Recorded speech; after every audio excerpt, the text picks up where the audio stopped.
The Coaching Hour with Witumelo Tolakai on Zoe Live Radio. www.zoeliveradio.co.za. Good evening and welcome to the Coaching Hour. It's Tuesday night. I'm your host, Khensani Chauke, and the Coaching Hour is the show that transforms and inspires communities. In every Tuesday, we do transformation. We are equipped. We have new visitors. We have new guests. We have, so each and every Tuesday we learn new things.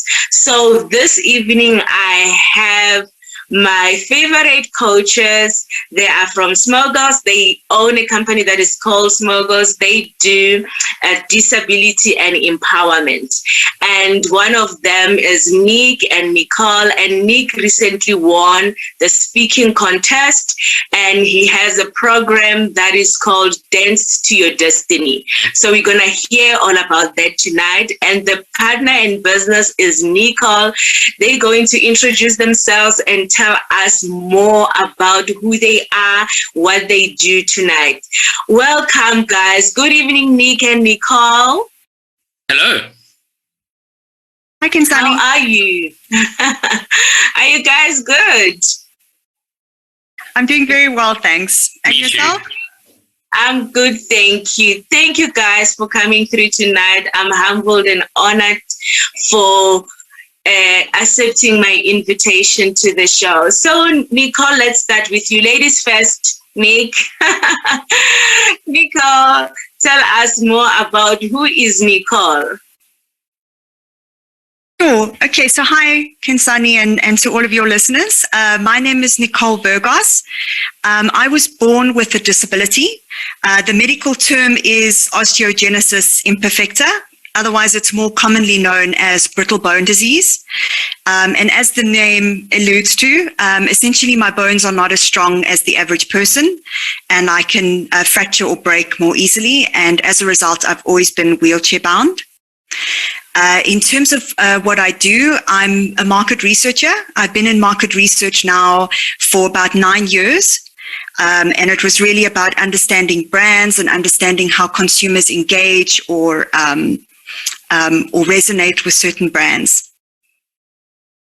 Okay, thank you, Nicole. Welcome to the show. And Nick, tell us more about who is Nick. Hi, everyone. I'm Nicholas when I'm in trouble with either my mom or my wife, but otherwise everyone calls me Nick. I'm also known as the Rebel Ninja, and I'll explain why just now. But I also too have a disability, although mine wasn't from birth. I was involved in a car accident when I was 6 months old, so just a little baby. And in that car accident, I sustained quite severe brain injury trauma, and that left me with what's called cerebral palsy with hemiplegia. So those of you who are watching this on a camera or on a screen, this is my right hand, and it works perfectly fine. And then on my left side, I have a hand that's a bit of a rogue agent. It doesn't work very well. And also I walk with what I call a gangster limp, because I'm cool like that. So that was my, struggle or my dance your destiny kind of angle or moments. It's my challenge that I think the fates have brought me. In terms of my disability, I say that it's my greatest weakness, but it's also my greatest strength. Because it's pushed me to prove to other people that I can do whatever I want, or I can do anything despite what others say.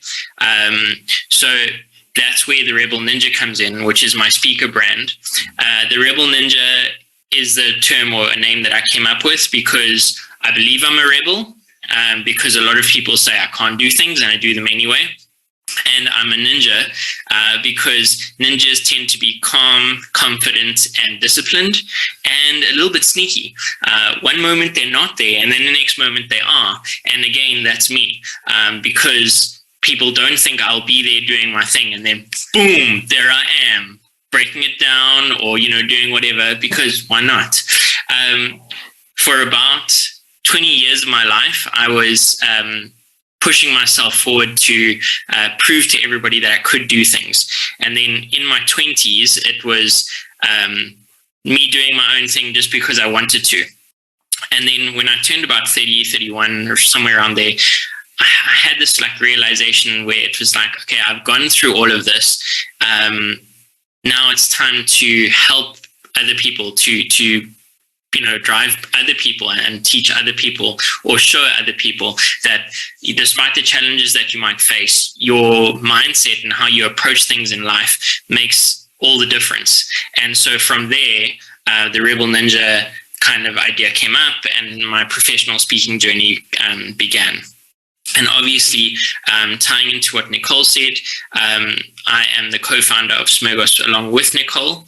And Smurgos is a company that aims to break down the barriers between those with and those without disabilities, all while empowering people. And again, it's not just people with disabilities, it's empowering everybody. But we're going to explain more about that just now. Wow, Nick, I'm so empowered already. Guys, if you have someone who's living with disability and you know them, kindly share the feed and make sure that they come and listen and be empowered, because you can, from what he said now, I have nothing more to say, because I've been making excuses about my life. No, I can't do this. I can't do that. I can't do this. But look at Nick now. He has made sure that disability doesn't affect his lifestyle. It doesn't affect him and his goals that he has and his purpose that he has in life. So guys, share with your family and your friends, and have a cup of coffee and grab your notebook and your pen and come and learn from Nicole and Nick. So let's enjoy this session. And Nicole, my question for you is, how has this disability affected you emotionally? I think for me, it's interesting because, as I mentioned, I was born with my disability. And I think that when I was younger, it was something that was difficult for me to come to terms with. I didn't like the fact that I was different and that I stood out from the crowd, where all I wanted to do was blend in with everyone else and be able to go to a shopping center and not have people stare at me, or to be able to move around and not have to worry, but oh, are there stairs, or oh, is there some other kind of barrier that I'm going to meet along the way? So I think that when I was younger, I did have a lot of negative emotions around my disability. I was also in and out of hospital a lot. So I didn't have a conventional childhood, you know. I did go to school, but I was, there were long periods of time where I was out of school, and I was either in hospital or I was at home recovering from an operation or from a break or something like that. So my childhood was definitely not conventional, and I didn't have a lot of friends growing up. So I was a very introverted and shy person. And you know, but I think sort of going on what Nick was saying is that you sort of reach a point in your life where it is a choice. And I wouldn't say that it was an overnight thing or there was one specific thing that pushed me. It could have been something that happened over a period of time. But I think it was me coming to the realization that this was my circumstance and it wasn't going to change. So I could feel as sorry as I wanted for myself. I could cry as many tears as I wanted, but I was never going to be able to stand. My bones were always going to be fragile, and that was just the way that it was. So I had to, you know, so as I said, so I made the decision of it is what it is. And just because I have these certain physical limitations doesn't mean I can't live a meaningful or fulfilling life. And that was when I started to put myself out there a little bit more, and I started taking driving lessons, and I started looking for work, and I started to make friends for the first time in my life. And then not long after that I actually met Nick, who was also really inspiring to me to also meet someone with a disability who didn't let him define him, you know, and also had come to terms with it and decided to move forward with it as opposed to working against it, you know. So I think for me, that was quite a big thing to overcome. And it doesn't mean that you don't still have your down days these days. Of course you do. There can be certain things that might trigger something in you, and you'll have a bit of a down moment, but then you just pick yourself up again and you continue. And then I think other than that, as I said, I live a pretty independent life, and but I think it's just always obviously at the back of my mind, I need to be cautious to not fall or not to bump myself, because if I do, then I'll end up fracturing or breaking maybe one of my arms or one of my legs, and then I'll basically be, bed bound for about the next 6 to 8 weeks, which I want to avoid, So I generally always have that in the back of my mind to just be careful and things like that, so that I can carry on living the life that I have. Oh, powerful, Nicole. Powerful. And Nick, how has your disability affected you emotionally? Before I get there and answer your question, I just want to share how Nicole and I actually met, because I'm quite an extroverted character, and I was playing pool at a pool hall that's not too far from my house, and Nicole was in the same place. And I think she was sitting on a bar stool or something like that, and her wheelchair was next to her bar stool. And I walked straight up to her and I said, what's your story and what's your disability? I can ask because I have one. And that's how I opened the conversation, and we've been friends ever since. And I think it's like 12 years now, and we're business partners as well, and we're still actually friends. Yes, ladies and gentlemen, you can be business partners and friends at the same time. Wow.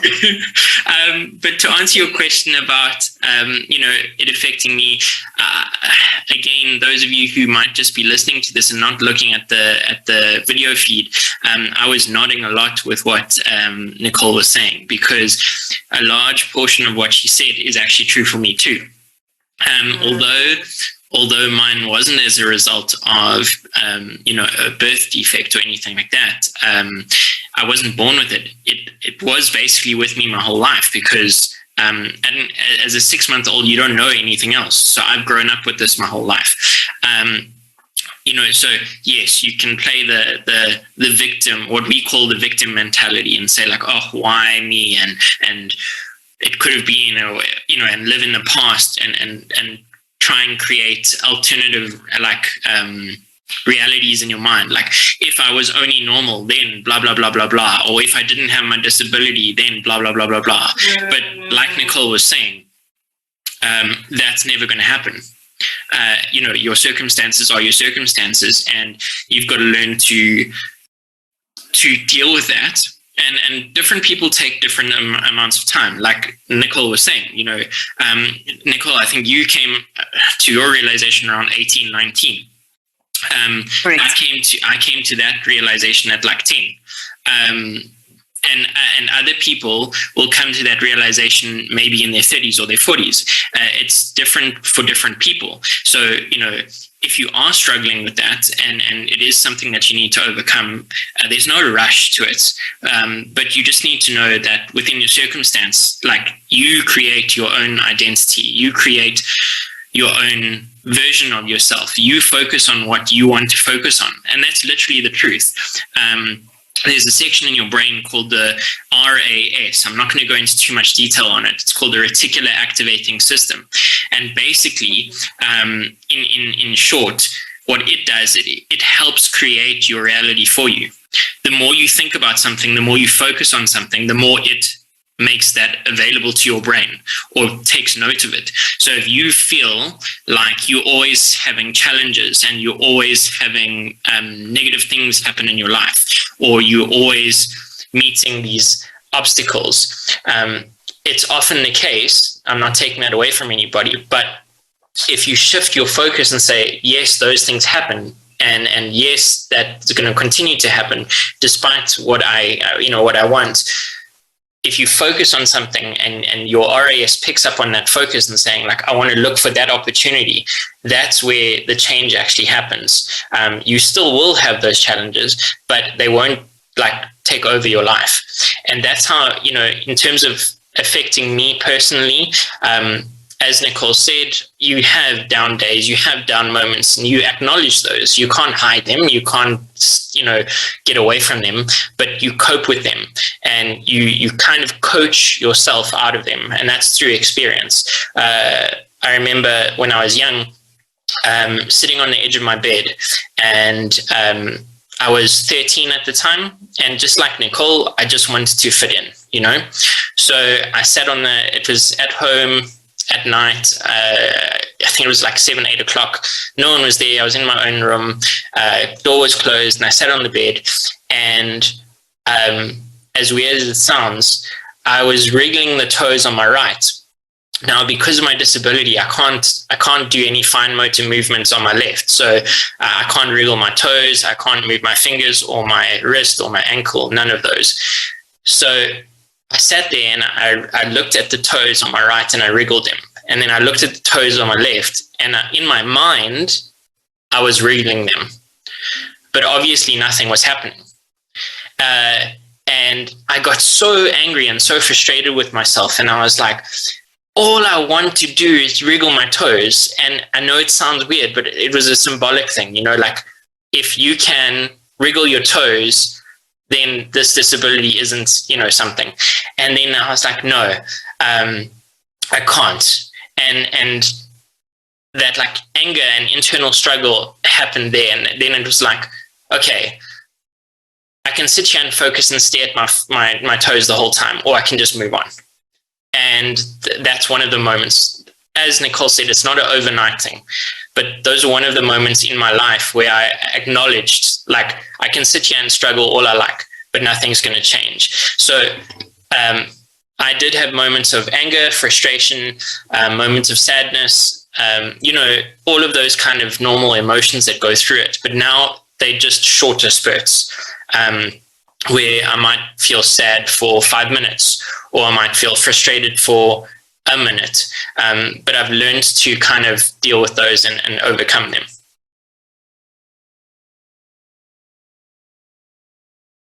Wow, Nick. Wow.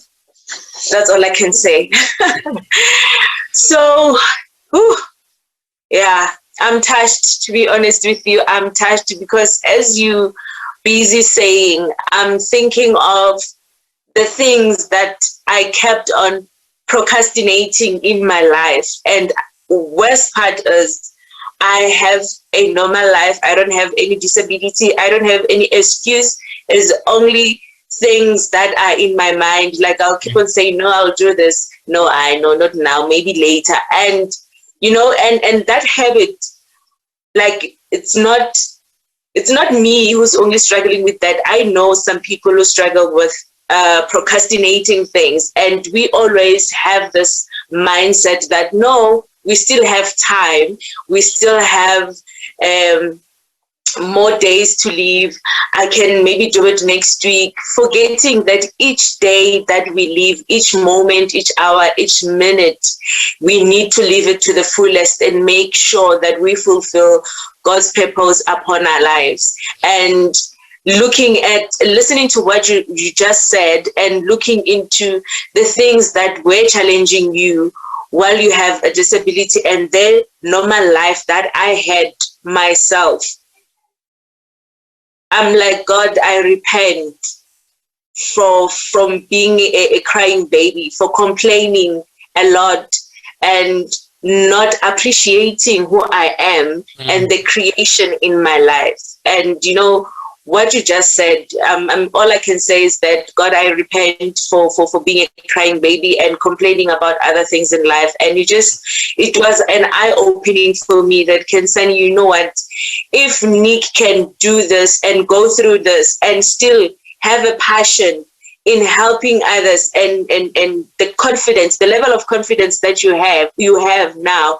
And I think 2 weeks ago, you also won a speaking contest. And, the things that you do in your life, they're like, hey, girl, what are you doing with your life? And you have a normal life. Yeah.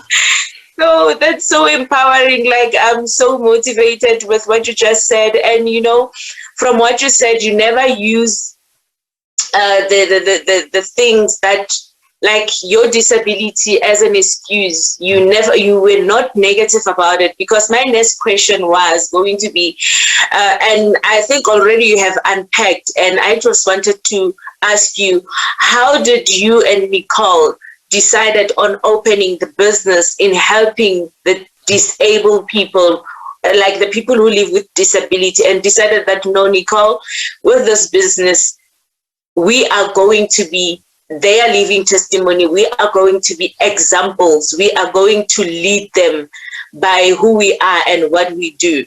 And, moving to let's say you have, like Nicole said earlier, that all she wanted was to look for a job and live a normal life. And, everything about her life, she wanted it to be normal, but unfortunately it's not.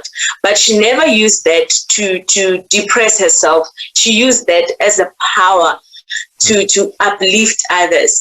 And my question is, why have you guys decided to start this business together? We can start with Nicole. Okay.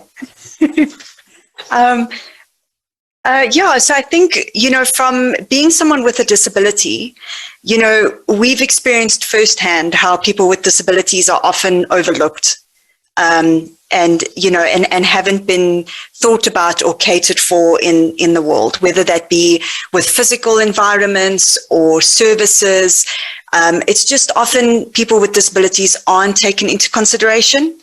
And I think it's probably, it's just a case of maybe like unawareness, they're just something that people haven't thought of. That I've met so many people just through that I work with that said to me, they never understood accessibility until they got to know me, because then they suddenly realized, like, oh, accessibility goes far beyond just a ramp. But once you get up the ramp, how do you open that door? How do you reach the coffee mugs to make yourself a cup of coffee? How do you do all of that? So it's one of those things that's quite holistic and spreads out. But going back to how we started Smurgas, so we recognize that, people with disabilities are often overlooked. And that was something that we wanted to change. And when we first started with Smurgas, we started with, we were predominantly product focused. So we designed products that were mainly for wheelchair users. So I was like the inspiration behind it, because I think Nick recognized that I would often struggle to push myself in my wheelchair. And for example, your standard handbags, they normally go over the shoulder. And if you try to push a wheelchair with that, it will always be falling down. Or if I rest it on my lap, then you also have the worry of it falling off and things like that. So it was always something that I struggled with. And then it was 1 year for my birthday that Nick thought, what can I give Nicole that would be really, that could really help her and would be useful. And he thought, well, what if I had to give her a bag that could fit onto a wheelchair so she didn't have that difficulty anymore? She had her hands free and she could just move around as she wanted to. And he looked around online and there wasn't really anything locally. And the stuff that he found overseas was really expensive as well, especially when you consider importing costs. And they also, to be honest, they weren't very nice. Like nice looking. They were very bulky and, there was nothing appealing about them. When Nick was like looking for something that was quite stylish, maybe something he could add a bit of, like my personality could come out a bit, maybe he could put a funny tagline on it, something like that. And he couldn't find anything. And Nick, being the entrepreneur that he is, he was like, well, that didn't stop him. So, so he phoned me and I had this very obscure call where he was like, be at my house at 3 p.m. Yes. And hung up the phone. And against my better judgment, I went through at 3 p.m. And he said to me, I have this idea that can potentially change people's lives. What if we had to create these products that help to improve mobility, independence, had a way for people to express themselves, And that was where Smirkoff started. And the first few years were really interesting. I mean, both Nick and I did not have experience in manufacturing in anything like that. So, we were buying fabrics of material and we were drawing on them and stapling them. And then we were going around to companies and saying, can you make this for us? And most people thought we were crazy. But through many trial and error, we eventually managed to get a prototype made. And then from there, we made other types of bags, because what we realized was your true R&D happens actually with those first few customers. I think what happens to a lot of entrepreneurs, and we fell into that as well, is that you're searching for that perfection. So it's got to be perfect. It's got to be perfect. And I think because of that, we held off launching for quite a longer than what we should have. But once we did officially launch, we found that those first few customers were absolute gold. And the support that they showed us, the feedback that they gave us, it helped us to tweak the products to make them better. And to suit different people's needs and create more products that help different people's needs. So that was how Smirkoff sort of started. And, we were a growing business, and we also won in 2017 the SAB Foundation Disability Empowerment Awards. We came second. And that was also and it was all about the products at that stage that we had launched, and it had helped us to sort of get our website and get our name out there and things like that. But then when COVID hit, as with so many businesses, we were affected and our sales stopped completely. And, Nick and I sat and said, okay, well, what can we do that can still give back to the community, or still show that we're there for the community we had built up until that point, even if it's not through the products. And then that was when we launched 2 new initiatives. So we launched our Move Talks, which are bi-weekly Zoom calls that we have.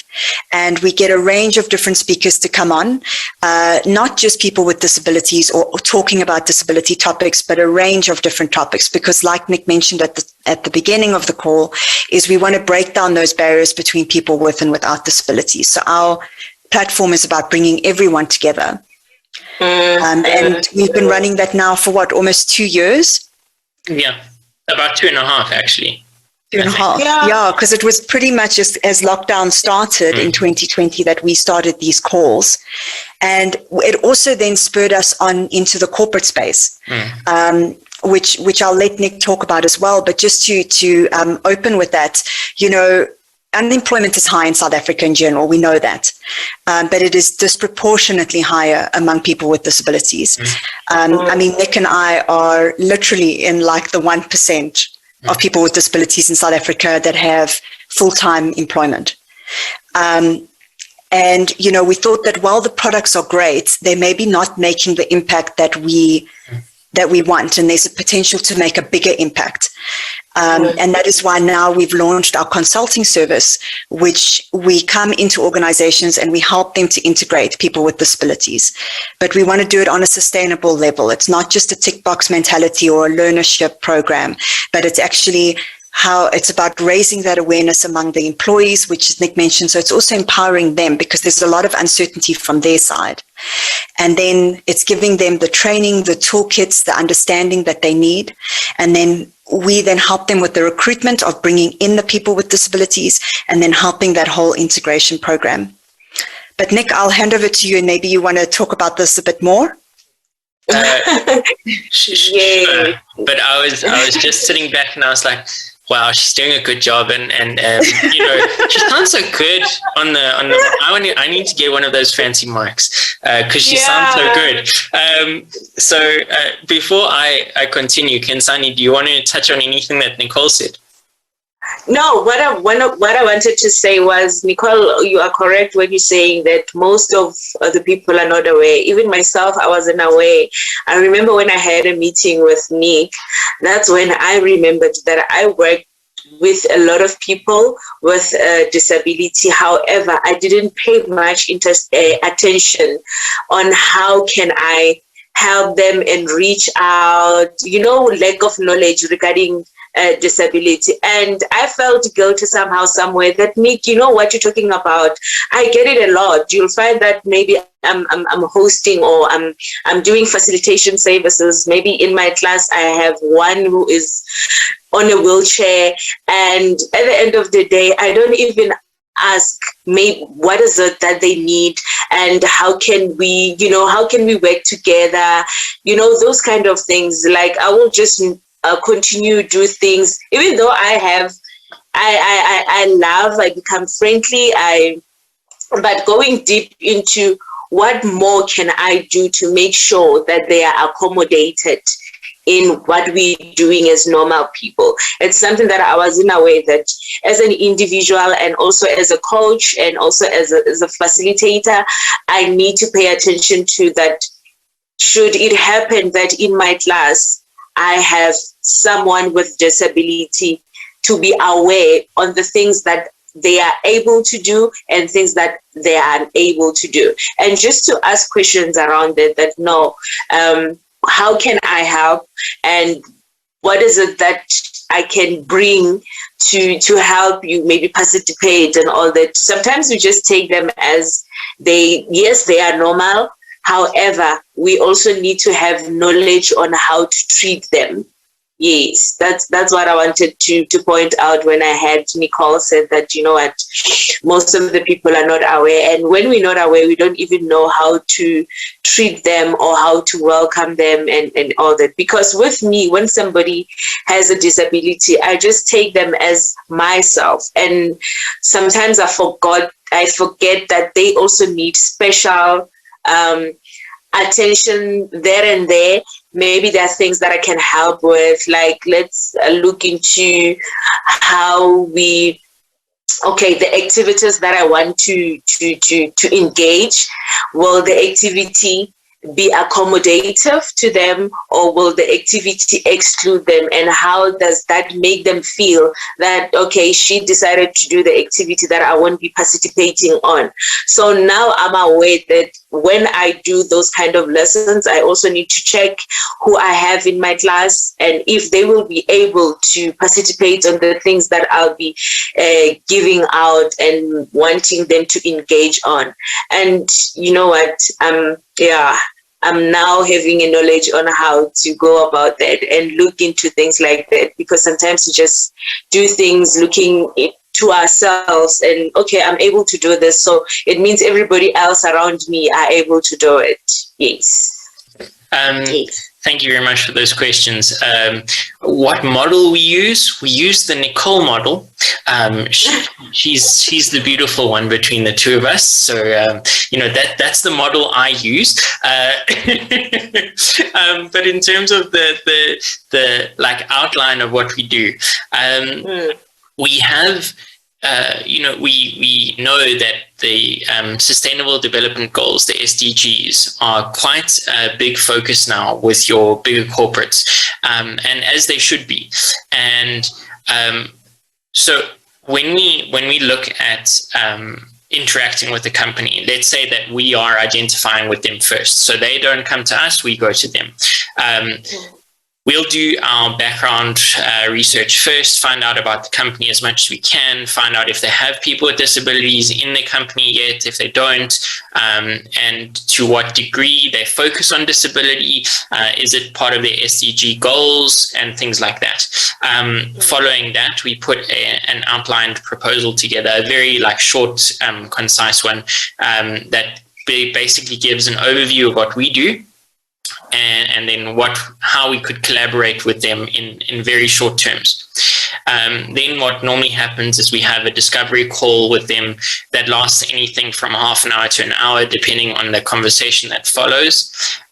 We then identify where they are in their journey and how we can fit in. And why I say how we can fit in is because we offer a vast array of I'm going to call them plugins, that we can help the company with. So let's say, for example, that they want to start from the very beginning and they want to work through all the different modules with us, or the different plugins. What we'd start with is something like a disability awareness and integration training. And we preferred to do this across the whole company, so that both managers and employees and everybody have the same grounding of what disability is, how to interact with people with disabilities, what is a disability, what isn't a disability, and everything in between. And then what we do after that is we host a little bit more in-depth training for managers, where we give them a little bit more. So that's like another hour and a half. And then after that, we do personalized manager toolkits or employee toolkit training, where we take what we've applied or taught them in the space of the disability awareness and inclusion, and then we say to them, okay, in your company, we think that, or we discuss with them, this is going to be useful to you, this is going to be useful to you, let's do a training module on that. And that's where the toolkit training come in. From there, we would end up doing something like a disclosure process review, because what we find is a lot of people in corporate spaces are actually afraid of disclosing their disability, because they are scared they're going to be seen as an outsider or treated differently or ostracized or any of those. And to be honest with you, that is one of the problems that we face in corporate spaces when we're interacting with them. When we first come in, we find that some people are really involved and they really want to make a difference, but the company as a whole, the structures that are in the company, don't always align with that, and it's quite hard. So one example is with the disclosure process. A lot of corporates we interact with, when we start the disclosure process discussion with them, we're like, okay, so what's the focus of the disclosure process? And they go, it's the form. They must fill out the form and hand in the form. And we're like, that's the last step in the process of disclosure. And most corporates end up thinking that it's the first process of the disclosure, and it's not. So we end up designing a process for them, or a procedure, where someone can disclose, from a general conversation at the beginning and getting to know the person's needs, wants, and reasons for disclosing, and making sure that everybody's on the same page. And then it's a guided process where everybody's involved that needs to be involved. So is it just the person with the disability and their manager, or is it them and HR, or is it them and people with disabilities champion? We also integrate that into corporate spaces, PWD champs that help this kind of stuff happen. And then after that, so we've done the awareness training, we've done some managed toolkits, we've done disclosure review. We also do accessibility auditing. And that accessibility auditing can be both physical and, interestingly enough, online. So we have partners that work with us in this space, and we'll come to your company and we'll say, okay, how accessible are you from a physical perspective? How accessible is it for people in wheelchairs? How accessible is it for people that are hard of hearing or hard of sight? Because a lot of people think, put in a ramp and it's accessible. Yes, it's accessible for physically disabled people, but it's not accessible for everybody. And so we look at it from an accessibility point of view from there.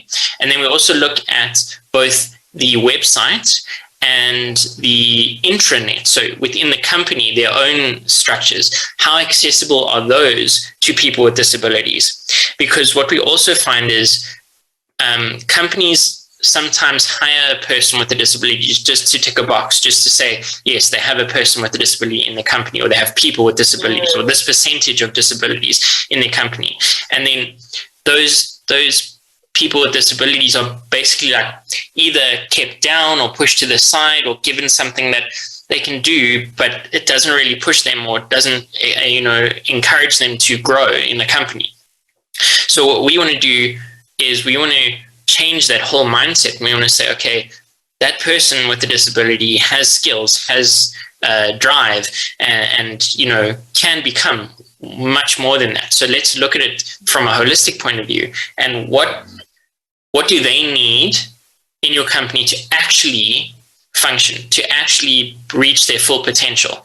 If they're a person who's hard of hearing, what devices do they need to make sure that they are, functioning at their top form? Or if they're hard of sight, what do they need? Or if they are, a person with a rare disease, do they need to take flexible hours where they work later, but they have a break in between? Those kind of things.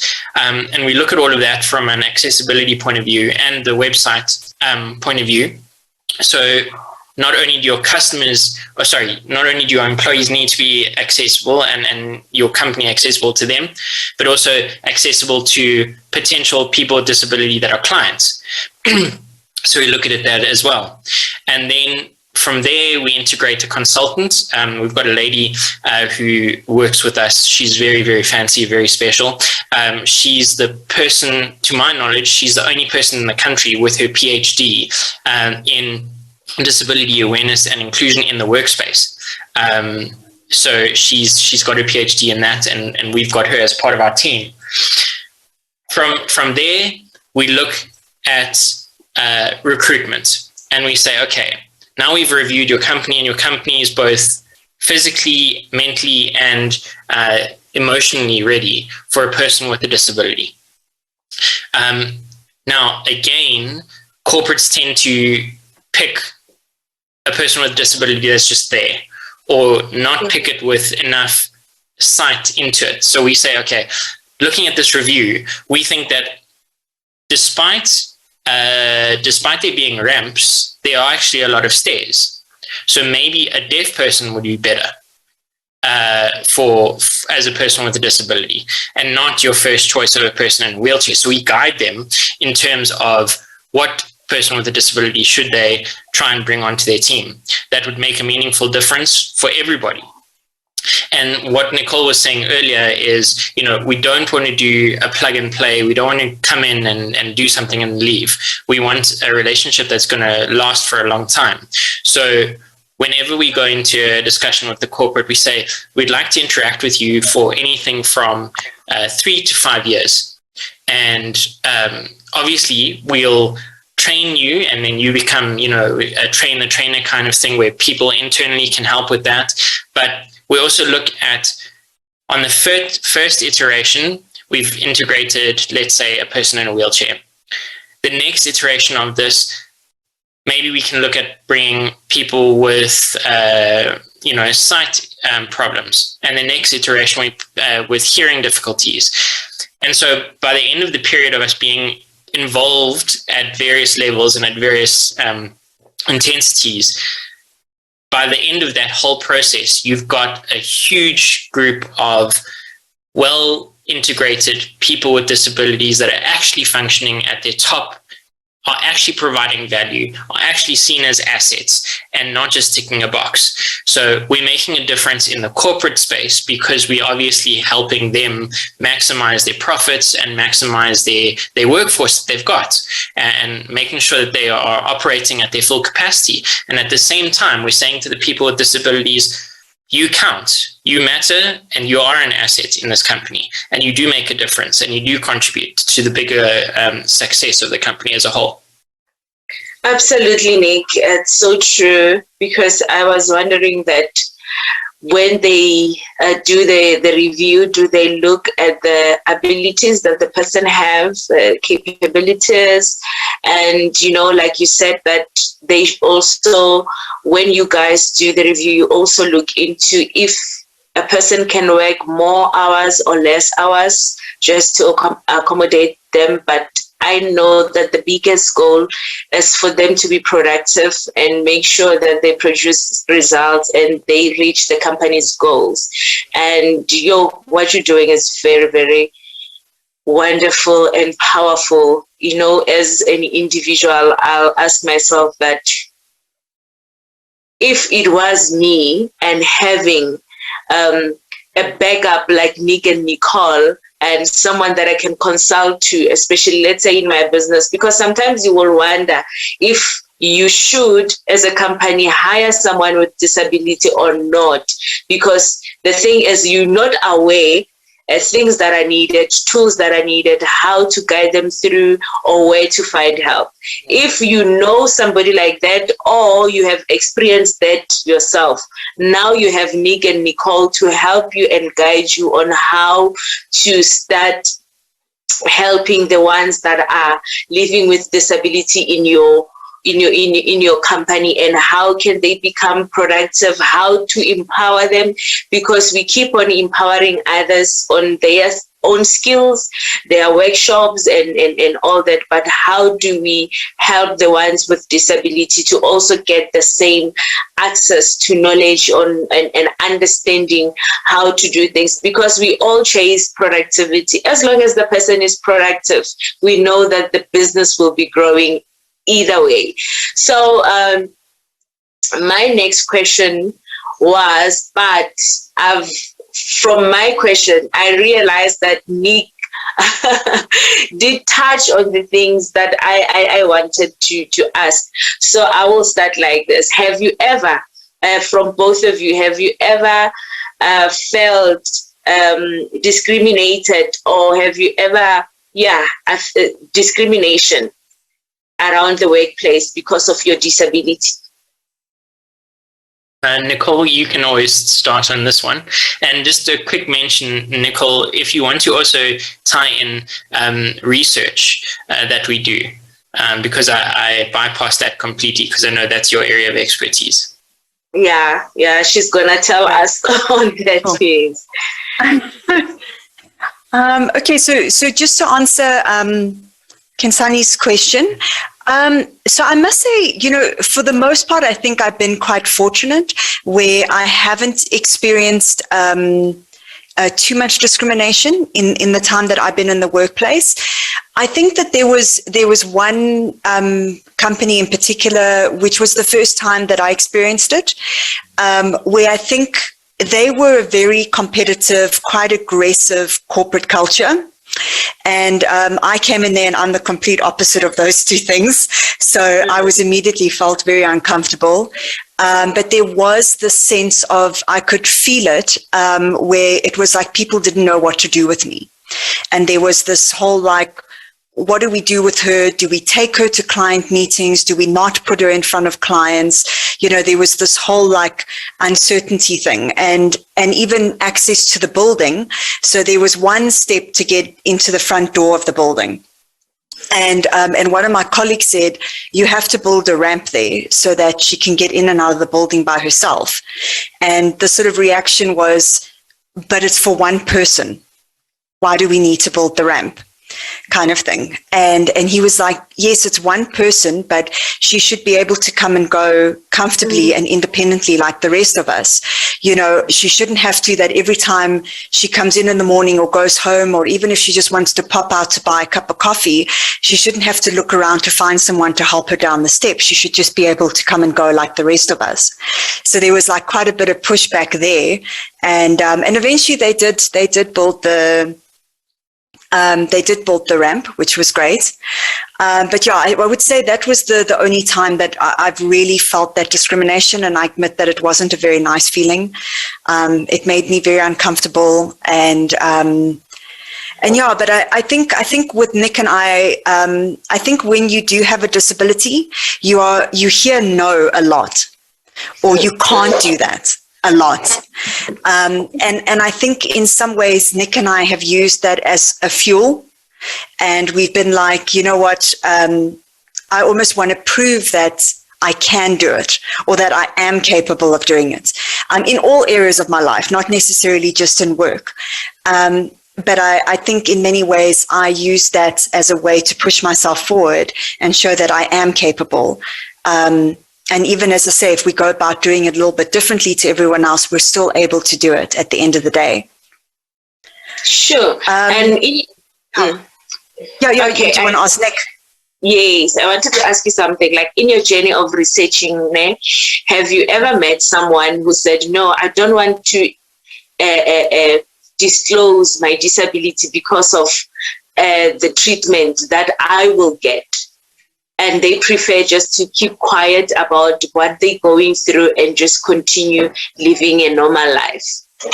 Yes. So with one of the companies that we worked with last year on this awareness and inclusion training, I did do a survey in the company.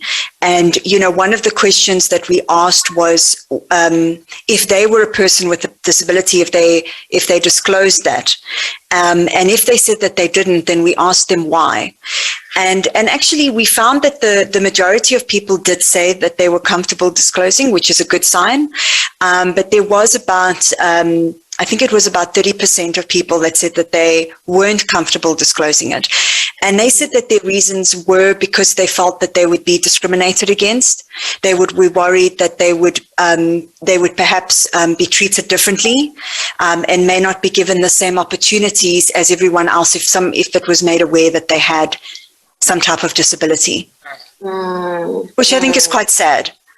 It is. It's very sad. It's very sad because now I'm living a lie. Number one, I'm living a lie. You don't know who I am and what I need because of I'm scared that should you know who I am, you'll start treating me differently. And it's very sad that I cannot live my own life and empower others, because remember, as we work together as colleagues, we empower others differently. Maybe you are good in typing, I'm good in speaking, Nick is good in writing. We are empowering each other. I know that when I need this, I come to you. Nick, when Nick needs this, they come to you. So now I'm not living my full life because of I'm scared that should you know that I can't do 1, 2, 3, then it's a problem to you. And it's very sad. I must say it's very sad because now we living a normal life. You know that Khensani will take time into typing, and another one, you will know that this one it will take time in doing this and that, and you'll be accommodative towards that because now you are aware that this are the capabilities, they have abilities, and we have different skills, and we all want to achieve certain goals in our lives. But if you're not aware, like the other issue of using the stairs, how would they need to make a way for someone who, and like Nick said, it's not only about the employees earlier, it's also about the clients. What if in that company we have a client that needs to come with a wheelchair? How are we going to accommodate him? You see, so it's something that we really need to look into, and I'm glad that we did this interview because, to be honest with you, I only became aware when I spoke to Nick. I've seen a lot of people in workplaces with wheelchair. Some you can see that this person is, there are a lot of disabilities. Some I don't know them, but I can see that, no, this person can do this and that. But because of I wasn't aware of how to go about, how to approach it, and it becomes a problem to the next person, and that's why they will prefer not to say anything, because at the end of the day, there's no point of saying it because you're not going to accommodate them either way. So, and the other thing that I wanted to ask you was, okay, looking into the research, right? You have done the research and they have given you this outcome of saying, Nicole, I can't disclose because of this issue that I have. And from there, what is the next step?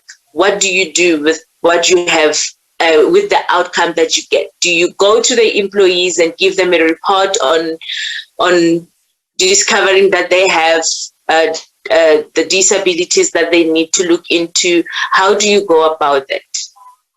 Yeah.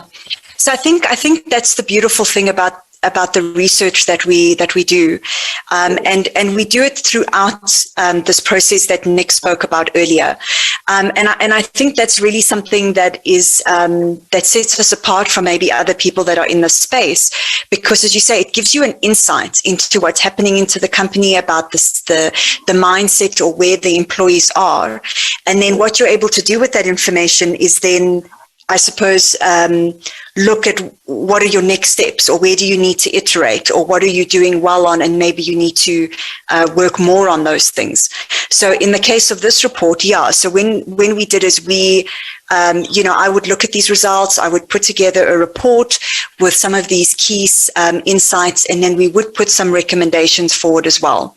And we would say, okay, so these are the areas where your company is doing quite well in terms of diversity and inclusion, but these were some of the areas that, perhaps we need to look at, where some employees still don't feel comfortable in this environment to disclose their disability and what they need.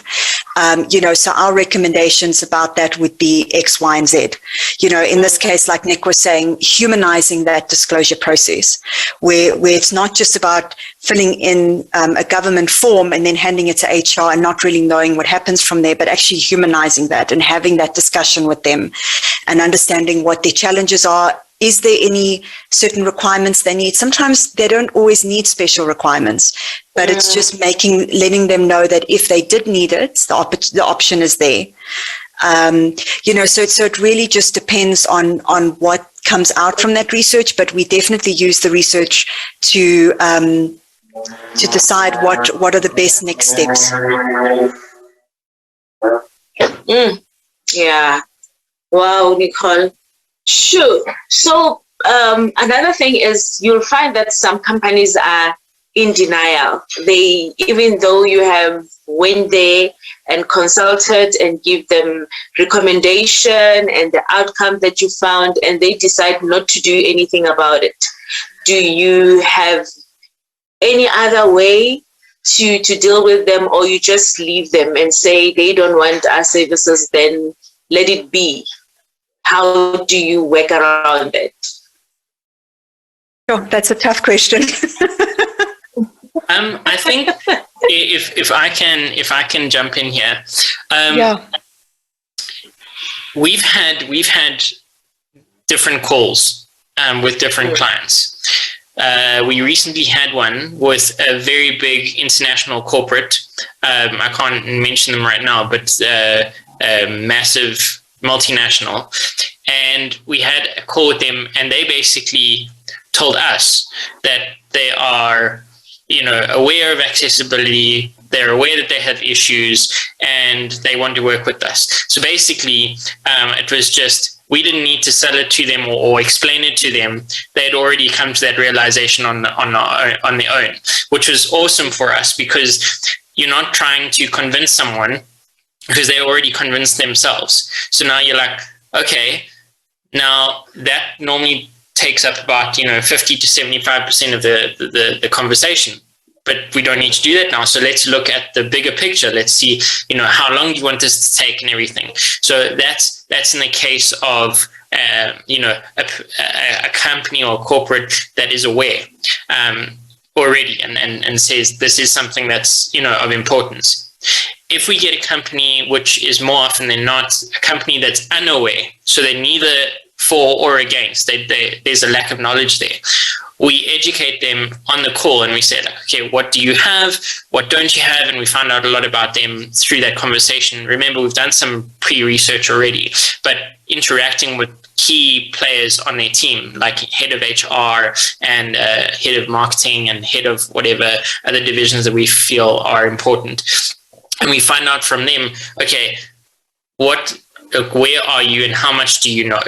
And through that, we then say, thank you for taking this opportunity to interact with us and learn. And this is what we think going forward would be best for you in your current situation. When I explained the whole thing to you, I started with disability awareness and inclusion training. But in other cases, we've started with the accessibility auditing to bring in the disability and inclusion training later. And that's all through our interactions with with the different corporates. Then we have had an interaction with another very big company who basically said, we don't want your services now. So we had the emails went through, we had a discovery call with them, and then they said, we don't need you right now. So we said, okay, that's fine. We have your details, you have our details. What we're going to do is we're going to touch base with you, and keep you abreast with what we're doing and how we're doing it. So we might drop them an email and say, we're hosting this event or this webinar, and if you'd like to attend. Or we might say, we've added this new module to our offering. If it's interested, if you're interested, please let us know. So we don't just, for example, lack of a better word, we don't write them off. We want them to continue this journey, whether they partner with us or not. We want to let them know that this is something important. And just because they haven't signed up with us doesn't mean that we're sitting back doing nothing. We're being proactive, and we're signing up with others that do want to make a real difference. Wow. And we are going to the end of our show. And Nicole, what success look like to you? I think for me, where my purpose lies is very much in the research space. I'm thankful for the years that I've been in market research and the skills that I've learned. But I would really love to take that now and focus it more on social issues, and specifically disability, and to become a specialist in research that is related to disability. Because exactly what we were talking about earlier in the call is, I think there is a lack of awareness or understanding, and I think disability is a crucial way of helping raise that awareness and understanding. When you put these facts or these numbers in front of people, I've seen that light bulb go on, and it's an amazing feeling. So I think for me, success looks like me as a researcher being able to do more of this disability research to bring greater awareness and understanding to what disability is, what people need, that it's not this big scary thing that I think some people can perceive it to be, and that people with disabilities can add a lot of value to companies that they work in. They're very innovative, they're very creative, and that's just because we've had to learn to be in our lives, in that we do that. And then in terms of Smokos, I think success for me would also be about us, working with different leaders in different industries. So whether it be financial or tech or beauty, e-commerce, really, in all different industries, and working with different market leaders to make them more inclusive, and not only just by, as you say, internal, so hiring people with disabilities, but also making sure that their websites or that their stores or all of that is more accessible. Because at the end of the day, inclusion doesn't just make the lives of people with disabilities easier, it makes everybody's lives easier. If Coke had to design a bottle that made it easier for someone like Nick with one hand to open it, you've just made that bottle easier for everyone to open. And that's really the message that we're trying to also raise home, is that it's about being inclusive and giving everyone equal access. Wow. Nick, what success look like to you? Well, what she said is very true. But I think for me personally, I came to the realization that the reason why I'm on this earth and my purpose is to empower people. And so my success, what success looks like to me, is a vast array of people in a vast array of spaces being empowered and living a fulfilled life that they believe in, and that they feel like they are in power of, or in control of, and they are not victims to a circumstance, but they are active players, not passive participants in their own lives. And I feel like if I can make that difference in people with disabilities' lives through the work of Smurgos, that's just an extra boost. Not to say that I don't work with able-bodied people. Obviously, I do. And in a follow-up call we're going to have, I'll break down, my Dance Your Destiny talk and how that works and everything. But to me, if I can take that empowerment story and say, how can I make anybody, people with or people without disabilities, become more empowered and change their own lives? That's my success story. That's my version of success. Wow, Coach. That's wonderful. And where can our viewers find you? So,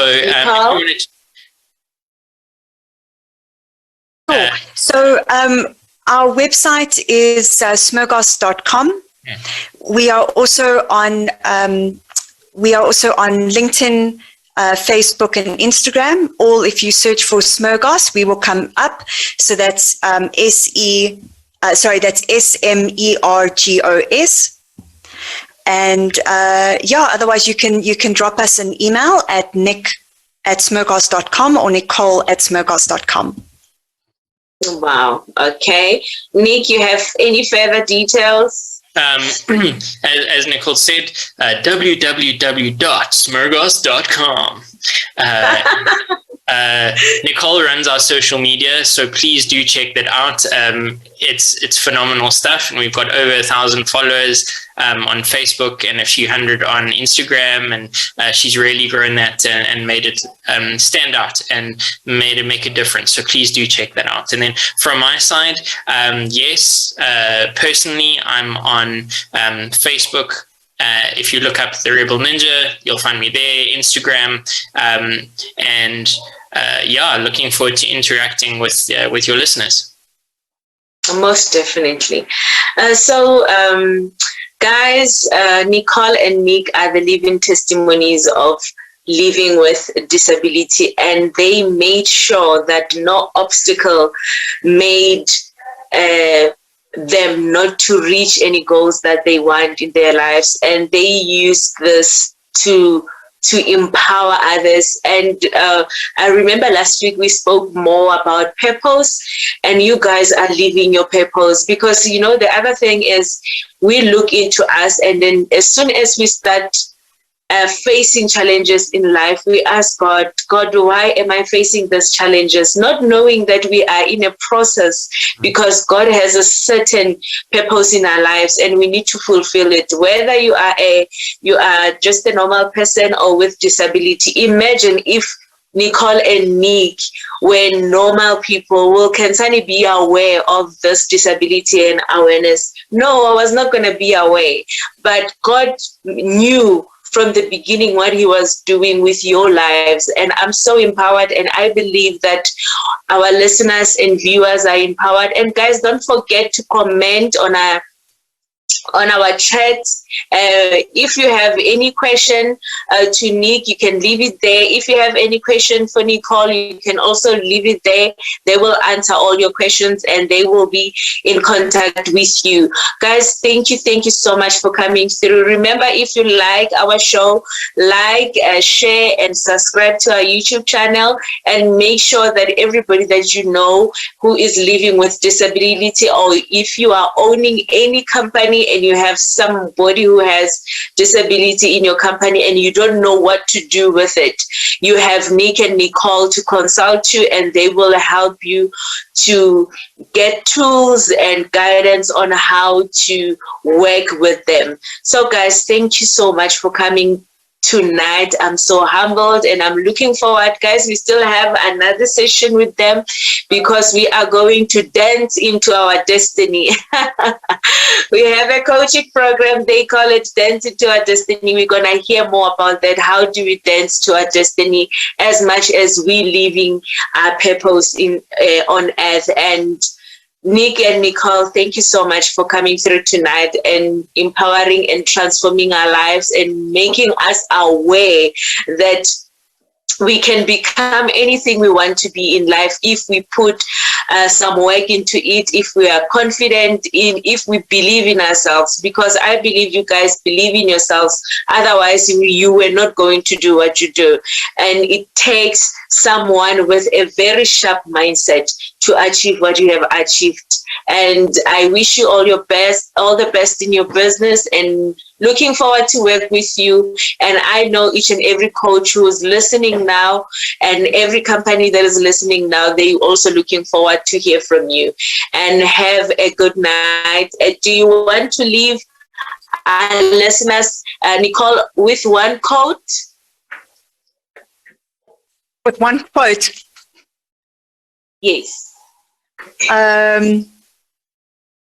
One of my favorite quotes is from Charles Bukowski, and he says something along the lines of, I might mess this up now, but he says something about, let's aim to live our lives so well that death will tremble to take us. Wow. Nick, one quote? That's a really good quote, Nicole. Mine is Tim Fargo's "The greatest risk is not taking one." Wow. Two powerful quotes, guys. I hope you took a note on that and remember that we love you, and remember that I'll see you again next week, Tuesday night, hopefully with Nicole and Nick. We're going to continue in our coaching programs, and stay safe. Take care of yourself. I love you. Good night, and see you next week, and God bless you. Bye.